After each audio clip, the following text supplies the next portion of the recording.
करने जा रहे हैं question number 21 of chapter alternating current.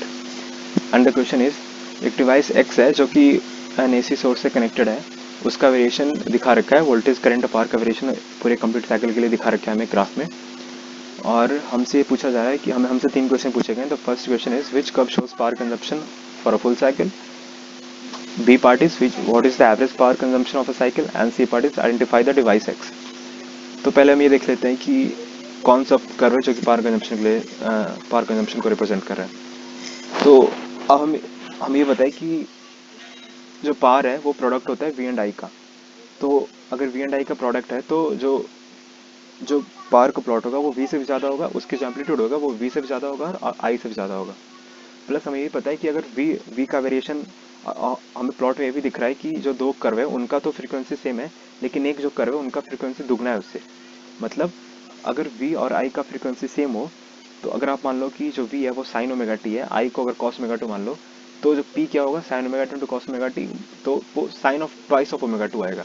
तो जो उसका फ्रीक्वेंसी होगा वो उसे दोगुना होगा, जो v और i के फ्रीक्वेंसी होगा उससे दोगुना फ्रीक्वेंसी होगा। तो यहाँ से आप बता सकते हो कि जो इसमें कर्व a है उसका फ्रीक्वेंसी वो b और c कर्व से दोगुना है, और उसके जो पीक वैल्यू है वो भी ज़्यादा है बी और सी से। सो इन दो पॉइंट से आप ये पता लगा सकते हो कि जो कर्व ए है that is having twice frequency of curve B, therefore curve A is a power curve. जो मतलब जो पावर कर्व है वो अपना कर्व ए रिप्रेजेंट कर रहा है। ऑप्शन बी पे आते हैं।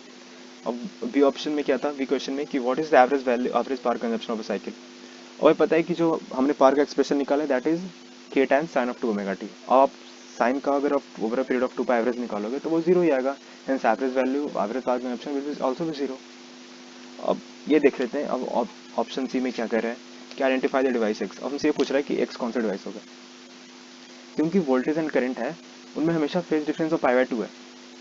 आप देखोगे सर्किट में, जैसे हम वापस जाके देखते हैं तो जैसे अगर मान लो कि आप इसे करंट मान लेते हो, अब सी वाले को करंट मान लेते हो, तो जब सी मैक्सिमम वैल्यू पे है तो उस समय जो बी है वो अपने मिनिमम वैल्यू पे है।